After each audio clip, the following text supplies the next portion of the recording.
మేము కూడా చాలామంది ఉన్నాం, ఒకరికొకరు తోడుగా ఉన్నాం అని చెప్పుకోవడానికి పనికొచ్చే అద్భుతమైన సందర్భం ఇది.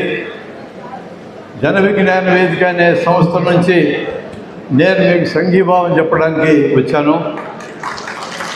నా పేరు మీకు తెలుసు, డాక్టర్ బ్రహ్మారెడ్డి. ప్రపంచ ఆరోగ్య సంస్థ చాలా కాలం క్రితం గ్రామీణ ప్రజల ఆరోగ్యం బాగుండాలంటే కేవలం క్వాలిఫైడ్ డాక్టర్స్తో సాధ్యం కాదు, గ్రామీణ వైద్యులు కూడా అవసరమో చెప్పింది. పరిస్థితి కొంచెం మెరుగైనా కూడా పూర్తిగా బాగుపడలేదు. ఆ పరిస్థితి ఇంకా ఉన్నది. క్వాలిఫైడ్ డాక్టర్స్కి కొన్ని సంస్థలు ఉన్నాయి, ఇండియన్ మెడికల్ అసోసియేషన్ లాంటివి. వాళ్ళ ఉద్దేశం ప్రకారం గ్రామీణ వైద్యులు ఎవరు ఉండకూడదు, వైద్యం అంతా వాళ్ళ ద్వారానే జరగాలి. తప్పైతే కాదు అది. కానీ గ్రామాల్లో ఉండే ప్రజలకి సరైన వైద్యం, శాస్త్రీయమైన వైద్యం, సైంటిఫిక్ వైద్యం అందించే నిర్ణయానికి క్వాలిఫైడ్ డాక్టర్లు అందరూ వచ్చి తగిన శిక్షణ తీసుకొని గ్రామాల్లో ఉండడానికి వాళ్ళు సిద్ధపడితే మీ వ్యవస్థ రద్దవుతుంది.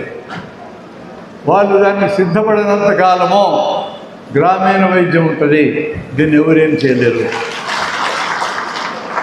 ఇన్నిన్ని ప్రైవేట్ మెడికల్ కాలేజీలు వచ్చిన తర్వాత ₹1,00,00,000 పెట్టి మెడికల్ సీట్ కొనుక్కోవడం మొదలైనాక ఈ వైద్య విద్యార్థులు గ్రామాలకు వెళ్ళి వైద్యం చేస్తారా, దేశాలు వదిలిపెట్టి పోతారా? ఇది పెద్ద సమస్య.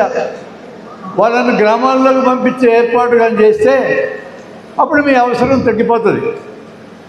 కొన్నాళ్ళు అయిన తర్వాత మీ వ్యవస్థ ఉండదు అని మీకు కూడా తెలుసు. అందుకనే మీ పిల్లల్ని మీలో దాదాపు అందరూ మెడికల్ కాలేజీల్లో చేర్పిస్తున్నారు తప్ప మీలాగా ఆర్ఎంపీలుగా మార్చడానికి సిద్ధంగా మీరు కూడా లేరు. మీ దాకా ఎందుకండి, మాలాంటి ఎంబీబీఎస్ డాక్టర్లకే దిక్కులేదు. ఇప్పుడు మా దగ్గరికి కూడా రావడం లేదు పేషెంట్లు. తలకాయ నొప్పి వస్తే డైరెక్ట్గా న్యూరాలజిస్టు, నడుము నొప్పి వస్తే డైరెక్ట్గా ఎముకల డాక్టరు వెళ్ళిపోతున్నారు. ఓనమాలు తెలియదు, రోబోటిక్ సర్జరీ చేస్తారని అడుగుతున్నారు. రోబోటిక్ సర్జరీ చేస్తే వాయిపడతారు, డబ్బులు కూడా పెరుగుతారు విపరీతంగా. మామూలు వైద్యం చేసిన అదే రిజల్ట్ వచ్చినప్పుడు ఎందుకు అడుగుతున్నారంటే ఆ యంత్రాలన్నీ బతకాలి, ఆ పరిశ్రమలన్నీ బతకాలి, అక్కడ ఉన్న అవసరం. దాన్ని దయచేసి మొత్తం సమాజం కూడా గుర్తించాలన్న అభిప్రాయం. దాదాపు 17 ఏళ్ల క్రితం అప్పటి ముఖ్యమంత్రి రాజశేఖర రెడ్డి ఉన్నప్పుడు హెల్త్కి స్పెషల్ ప్రిన్సిపల్ సెక్రటరీగా ఉన్న సుజాతారావు గారు ఐఏఎస్ కొంతమందిని పిలిచాము చేంబర్కి. మేము గ్రామీణ వైద్యులు సర్వీస్ ఉపయోగించుకోదలుచుకున్నామని చెప్పిందామే. మంచిదే తల్లి, మీరు ఇక్కడ ఉంటారు, తర్వాత ఎక్కడికో ట్రాన్స్ఫర్ అయిపోతారు, ఆ తర్వాత మీ ఆలోచన అమలు చేసేది ఎవరని అడిగినాం మేము. డాక్టర్ రంగరావు గారు అని ఒక పెద్ద ఆయన ఉన్నాడు, నేను నా క్లాస్మేటు రామయోగయ్యని, డాక్టర్ మురళీధర్ అని నలుగురు కూర్చున్నాం మేము.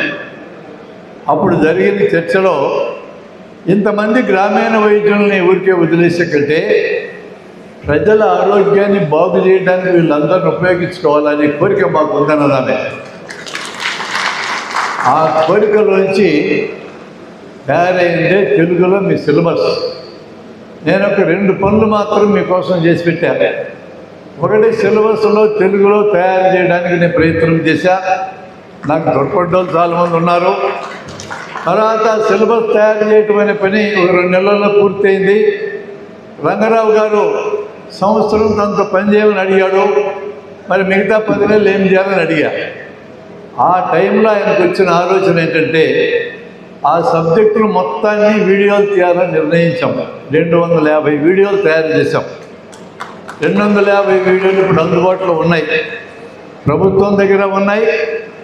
నేను ఆ టైంలో రంగరావు గారిని కోరిక కోరినా, ఇది మీకోసం నేను చేయిస్తున్నా, మామూలుగా అయితే మీరు పెట్టే ఖర్చుకి వీడియోలు తయారు చేయడం సాధ్యం కాదు, ఈ వీడియోల్ని సైన్స్ సంస్థలుగా ఉన్న మాలాంటి వాళ్ళని కూడా పబ్లిక్లో వాడుకోవడానికి మీరు పర్మిషన్ ఇస్తే చేయిస్తానని చెప్పా. ఇప్పుడు మేము వాడుకోగలం, ప్రభుత్వం కూడా వాడుకోగలదు, దాని మీద ఎవరికి కాపీరైట్ లేదు. మీరు అనేక మంది దగ్గర వీడియోలు ఉంటాయి. నా యూట్యూబ్ ఛానల్లో 250 వీడియోలు పెట్టేశా, ఎవరైనా చూసుకోవచ్చు. అట్ని ఆ వీడియోలు అద్భుతంగా ఎడ్యుకేట్ చేయడానికి ఇప్పటికీ మామూలు జనానికి కూడా పనికొస్తాయి అనేది మాకున్న దృఢమైన నమ్మకం.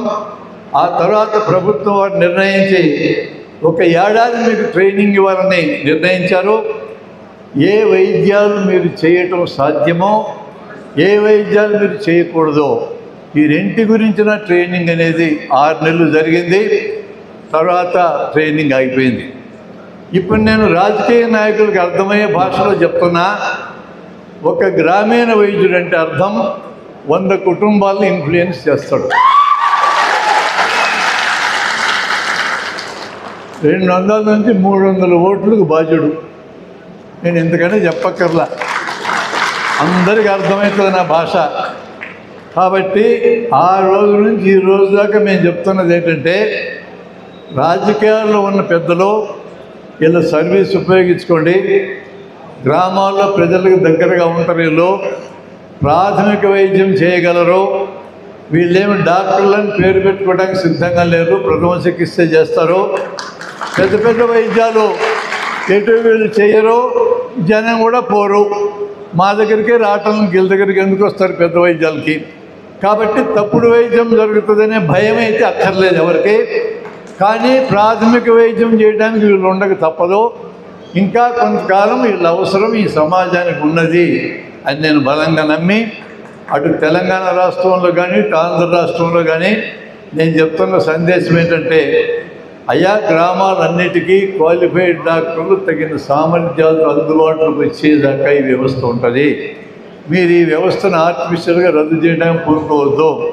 వీళ్ళ మీద కేసులు పెట్టి కోర్టులకి పోలీస్ స్టేషన్కి తిప్పొద్దండి. అలాంటి పనులు ఎక్కడా చేయొద్దు. మీరు తగిన వైద్యుల్ని తయారు చేసి గ్రామాల్లో పెట్టండి, ఆటోమేటిక్గా మాయమైపోతారు. ఏనాటికైనా సమాజం దాన్ని సాధించుకుంటుంది. దాని గురించి ఎవరికి విచారణ అయితే లేదు. మీరు ప్రజల్లో నిలబడాలంటే ఒకటే మార్గం. చిన్న ఉదాహరణతో నేను చెప్తా. టీచర్లకి టెంపరీ ఉద్యోగాలు ఇచ్చిన టైం ఒకటి ఉంది, ఒక 20 ఏళ్ళ క్రితం. నాకు తెలిసిన ఒక అతనికి కర్నూలు జిల్లాలో కొండ మీద ఉద్యోగం వచ్చింది. ఆ కొండ మీదకి ఏ అధికారి వస్తాడు చూడడానికి అని చెప్పిన ఆయన శుభ్రంగా చొక్కా పని తీసేసి లుంగి కట్టుకొని పాఠాలు చెప్తా ఉన్నాడు. ఈ లోపల ప్రజాప్రతినిధి, ఒక జిల్లా అధికారి ఆ ఊరు చూడడానికి వచ్చారు. తీరా చూస్తే 20 మంది పిల్లలు ఉన్నారు. ఒక ఆయన కుర్చీలో కూర్చున్నాడు, కాలు టేబుల్ మీద పెట్టి చదువు చెప్తా ఉన్నాడు. ఆ వచ్చిన ప్రజాప్రతినిధి గారు, ఎవరా యొక్క టీచర్ అన్నాడు. నేనే అన్నాడు ఇతను. నువ్వు టీచర్వా అన్నాడు. అవు నేనే టీచర్ని అన్నాడు. అవతారం ఏంది, చొక్కా లేదు, బనియం లేదు అన్నాడు ఆయన. చదువు చెప్పడానికి అయ్యింది ఎందుకు అన్నాడు. అది కాదు, నువ్వు టీచర్ అయితే చొక్కాన్ని వేసుకొని ఉండాలి కదా అంటే, లేవలా అతను కుర్చీలోనే కూర్చొని ఉన్నాడు, కాలు పైన పెట్టి. నేను ఎవరో నీకు తెలుసా అన్నాడు. నువ్వు ఎవరైతే నాకెందుకు అన్నాడు. నేను మసాలా ఏరోనని జెడ్పీ చైర్మన్ అన్నాడు ఆయన. ఆయన ప్రజాప్రతినిధి ఆ రోజు వచ్చింది.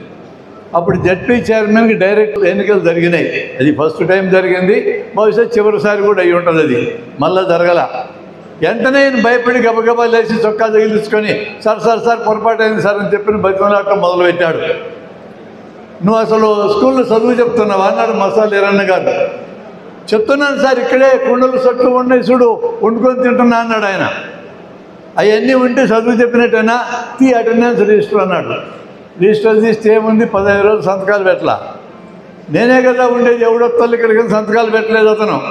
నువ్వు చదివే చెప్పడంలా, వెళ్ళిపోతాను రిజిస్టర్ తీసుకుని అన్నాడు. పక్కన వచ్చిన అధికారి ఎవరంటే మన్మోహన్ సింగ్ గారు. ఇంక సంకన పెట్టుకొని పోతుంటే ఈయన బతిమలాడుతూ ఉన్నాడు వెంటబడి. ఇప్పుడు వినాలి అసలు విషయం. ఆ ఊళ్ళో రైతులు ఎదురైనారు మసాలా ఈరన్న గారికి, మన్మోహన్ సింగ్ గారికి. ఏం సార్ ఇట్టు వచ్చినారు మా ఊరు అన్నారు వాళ్ళు. మీ ఊళ్ళో టీచర్ను చూడడానికి వచ్చిన మా అన్నారు వాళ్ళిద్దరు. మంచి టీచర్ని వేసి నువ్వు సార్ నువ్వు ఇదివరకైతే 2-3 పిల్లలు కూడా పట్టుకొచ్చేవాళ్ళు కాదు, ఈ టీచర్ ఇచ్చినాక 20 మంది చదువుకుంటున్నారు అని అన్నారు వాళ్ళు. ఏం మంచి టీచరే వాడు, 15 రోజులు రాలే, సంతకాలు పెట్టలేదు అన్నాడు. అవన్నీ మాకు తెలవో, ఆయన ఇక్కడే ఉన్నాడో మేము చెప్తున్నాం. లేదంటే తీసేయాలన్నాడు ఆయన మసాలా ఈరన్న గారు. ఆయన తీస్తే మళ్ళీ మా ఊరు దిక్కొచ్చే పని లేదు, నువ్వు జాగ్రత్తని వార్నింగ్ ఇచ్చినారు. మిత్రులారా, మీ గ్రామీణ వైద్యులను రక్షించుకోగలిగే ప్రజలే. కాబట్టి మీరు వారానికి ఒక్కరోజు మీ ఊళ్ళో ఉన్న స్కూల్కి వెళ్ళండి, హెడ్ మాస్టర్ గారిని పర్మిషన్ అడగండి, ఆరోగ్యం గురించి, ప్రథమ చికిత్స గురించి 1 గంట క్లాస్ చెప్పండి సార్. గుండె ఆగిపోతే ఆడిస్తున్నలా నేర్పించండి. చిన్న కార్యక్రమం. పిల్లలకి హార్ట్ అటాకులు రావు, వాళ్ళ టీచర్లకు వస్తాయి. వస్తే కనీసం గుండె ఆగిపోతే ఆడించడం పిల్లల కన్నా చేత అవుతుంది. ఇట్లాంటి చిన్న చిన్న టెక్నిక్లు మీరు గ్రామాల్లో విద్యాలయంలో కానీ నేర్పిస్తే ప్రజలందరూ మిమ్మల్ని కాపాడుకుంటారు.